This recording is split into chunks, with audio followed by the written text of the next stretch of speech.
पाक सल्लल्लाहु अलैहि वसल्लम का एक फरमान है मुसन्नफ अब्दुल रज़ाक में, ये हदीस आपने आज याद रखनी है। नबी पाक सल्लल्लाहु अलैहि वसल्लम ने फरमाया किसी आदमी के नमाज और रोजे से मुतासिर ना होना, पहले देख लेना कि वो मानदार है कि नहीं।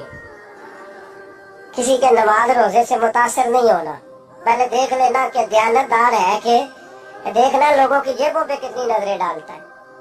फरमाया बहुत सारे नमाज रोजे वाले धोखेबाजी करते हैं, दयानती न करें, अपने ओहदे का पास रखें, अपने मनसब का ख्याल रखें।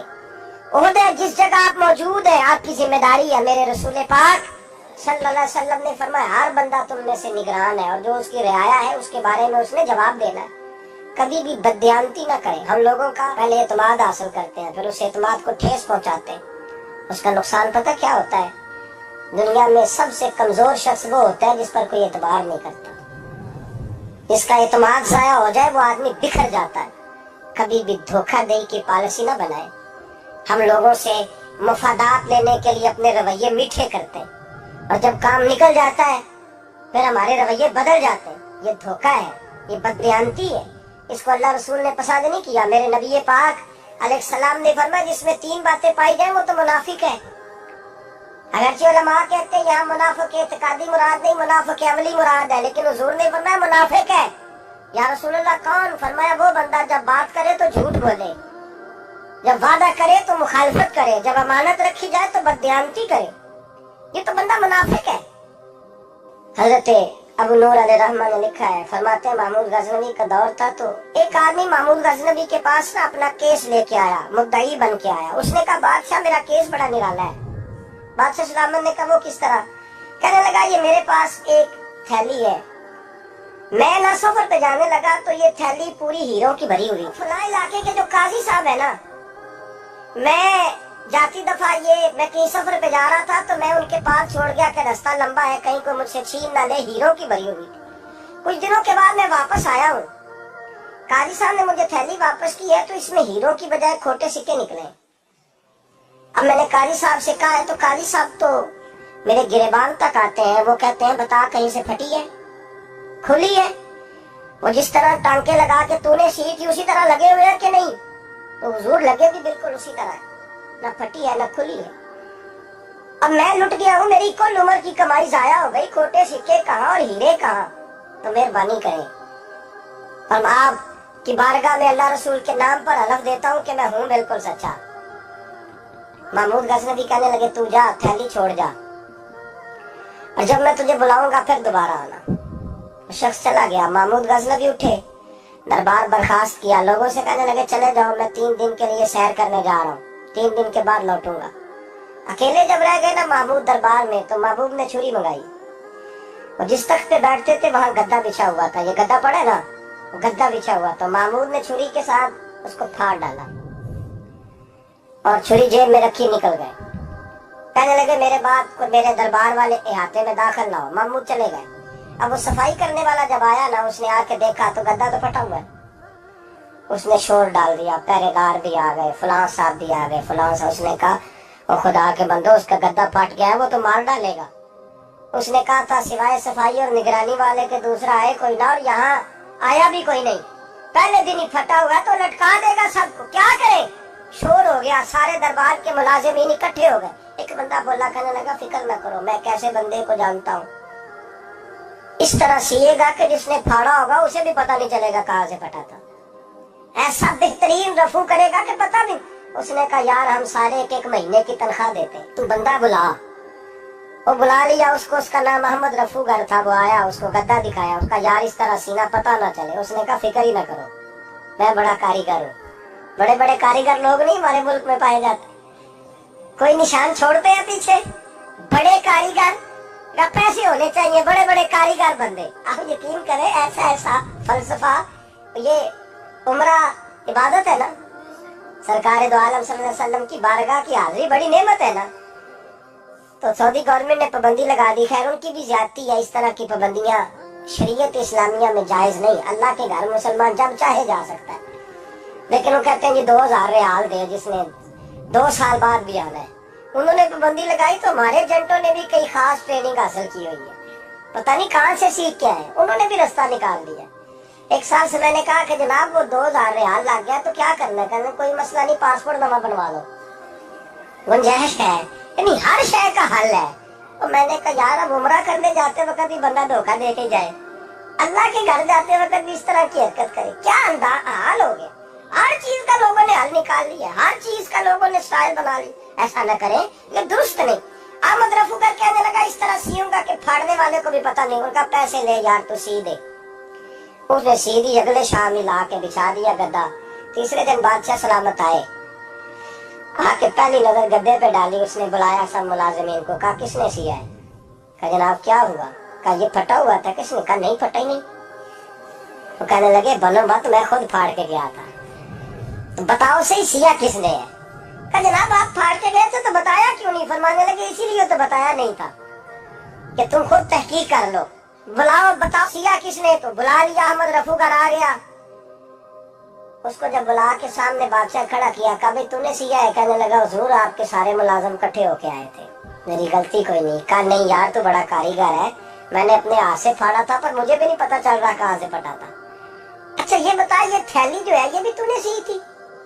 उसने कहा जी आपके खादम का ही कारनामा है, वो फलाने इलाके के काजी साहब आए थे, इसमें से हीरे निकाल के तो खोटे सिक्के भरे थे, तो मुझे भी थोड़ा सा हिस्सा मिला था। महमूद ने सारे गवाह भी इकट्ठे कर लिए, सबूत भी इकट्ठे कर लिए। फिर काजी को बुलाया, पहले सारे सबूत और गवाह केस हल कर लिया। फिर हमारे यहाँ ये हाल होता है कि मुदई 2-3 हफ्ते के बाद खुद ही हाथ बांध जाता है, कहता तुसी मेरी जान छो, मुझे फड़ो पावे ना पड़ो। वो कहता है मुझे माफी दो, मैं रहा। जुल्म है ना, जुल्म ज्यादती है कि जो बेचारा इतने सवाल मुजरम से नहीं होते जितने मुदई से होते। आप यकीन करें इतने सवालात होते, वो बेचारा हंस जाता है। ये तरीका दुरुस्त तो नहीं है कि लुट गया और दूसरा तरह तरह के सवालों के जवाब देता फिरे बेचारा। सारे सबूत इकट्ठे करके काजी साहब को बुलाया, तन्हाई में ले जाके। महमूद गजनबी ने कहा काजी साहब आपसे गलती हो गई, गरीब आदमी था, वो लुट गया है, उसने तो बड़ी मुश्किल से कुछ हीरे जमा किए थे और उसकी कुल कायनात थी, तो आप उसका माल उसे दे दे। बात का तो काजी साहब कहने लगे आप मुझ पे इल्जाम लगा रहे, सवाल ही नहीं पैदा होता। आप मेरी दाढ़ी देखें, आप मेरा एजाज देखें, दुनिया जानती है। मैं कहा काजी साहब इंसान भूल ही जाता है, बंदा भूल जाता है, गलती होगी मान ले। कहा नहीं सब, कहा मैं तन्हाई में पूछ रहा हूँ, मैं उस वक्त पूछ रहा हूँ जब दूसरा मौजूद कोई नहीं। आज तौबा कर ले, मैं कुछ नहीं करूंगा, तू मेरी जुबान पे एतबार कर, तुझे पता है मैं जो कहता हूँ उस पे अमल भी करता हूँ, बाज आ जा। पर काजी ने कहा नहीं मेरी गलती कोई नहीं। महमूद ने फिर बड़े दरबार में बुला लिया, मजमा आम में। मोहलत के दिनों में जो तौबा कर ले वो बच जाते हैं, लेकिन लोग रुस्वानियों के दिनों में फिर वापस लौटते हैं अगला घर देख के, फिर हालात और तरह के हो चुके होते हैं। जब बड़े दरबार में काजी को बुलाया, भाई तू मानता है कि नहीं? उसने कहा नहीं। तो कहा बुलाओ अहमद रफूगर को। जब अहमद रफूगर आया तो बूढ़े काजी की टांगे कांपने लगी, जुमले टूटने लगे, लफ्ज जमीन पर गिरने लगे, बात सही नहीं होती, जुबान लड़खड़ाने लगी। महमूद कहने लगे काजी मैंने तुझे कहा था वहां मान जा बात, अब बड़े दरबार में बोल। तो जब काजी साहब की गर्दन खुद ब खुद झुक गई तो दुनिया समझ गई। कहा निकल जा मेरे दरबार से। महमूद बोले निकल जा, इतनी तुझे इज्जत दी, इतनी बड़ी तनख्वाह दी, काजी बनाया, ये थोड़ी सी रकम के लिए, थोड़ी सी रकम के लिए तो बददियानत हो गया, चल चला जा निकल। काजी दरबार से निकला तो लोग लानतें बरसाने लगे। कल जो दुकानें छोड़ के सलूट करने आते थे वो कहने लगे इसकी उम्र देखो, इसके काम देखो, देखो इसने क्या किया। घर गया, बच्चे जिनके लिए पाप कमाया था, जिन्ना भी तू पाप कमाए हुन किथे नहीं होते कर दे। वो बच्चे कहने लगे अब्बा जी हम तो स्कूल मदरसा जाने के काबिल नहीं रहे, उम्मीद थी कि बीवी साथ देगी। वो कहने लगी मैं मेके कैसे जाऊंगी, गली की औरतें तरह तरह की बातें बनाती हैं। और भाई कामयाबियों के बड़े सरबराह होते हैं, कोई कामयाब हो जाए तो सारे कहते हैं मेरी सपोर्ट से हुआ है। नाकामियां हमेशा यतीम होती हैं, नाकामियों का कोई सरबराह नहीं होता। जब तक तो काजी था तो बड़े बात थी, हर बंदा कहता था रिश्तेदार है। रुसवाई हो गई तो वो तेरी आंख हो या संगे मलामत की चुभन, कौन पहुंचा है मेरे दर्द की गहराई तक। दौरे शोहरत में तो यारों ने किया याद बहुत, साथ आया ना कोई कूचे रुसवाई तक। और मियां सब कहने लगे सारी उम्र ही आटा गुद्द है, मैं लखा कीते नहीं पेड़े, अब वक्त आया ही थे मोहम्मद बख्शा कोई नहीं हो बैठा नेड़े, हालात ही बदल गए। काजी खामोशी से अंदर चला गया, अपनी रुसवाई समेट के बिस्तर पे लेटा। न रोटी की भूख लगी, न पानी की प्यास लगी, न नींद आई, सारी रात तड़पता रहा। सवेरे घर वालों ने दरवाजा खोला तो रूह परवास कर गई थी, दुनिया छोड़ गया। हजरत अबू नूर अलैहिर्रहमा बोले, फरमाने लगे, याद रखो कभी बददियानती न करना, कभी। ये तो महमूद गजनवी की अदालत थी, कयामत में रब करीम की अदालत लगेगी। और फरमाया वहां तो गवाही देने वाला अहमद रफू गर था, कयामत में तो तुम्हारे अपने हाथ पैर गवाहियां देंगे, हमारा अपना वजूद गवाही देगा। और फरमाया यहाँ तो लानते दुनियादार बरसाते थे, वहां फरिश्ते होंगे। और काजी को तो मौत आ गई थी, कयामत में तो दोबारा मौत भी कोई नहीं आएगी, वहां तो रहना है और सहना है। बददियानती माशरे में इतनी बददियानती हर जगह। उस माशरे का भी कुछ बनेगा जहाँ दवाई भी खालस ना मिले, जहाँ दवाई में भी बददियानती हो। लोग अपने बच्चे को ऑक्सफोर्ड यूनिवर्सिटी में पढ़ाने के लिए गरीबों के बच्चों के रगों में जो दवाई उतारे वो भी 2 नंबर। इतना बड़ा भी कोई बददियानत मुआशरा होता है कि लोग यहाँ तक धंधा करें, यहाँ तक कि लोग लोगों की जिंदगियों से खेल जाए और हमें एहसास तक ना हो कि कोई मर जाएगा, कोई डूब जाएगा, क्या बनेगा।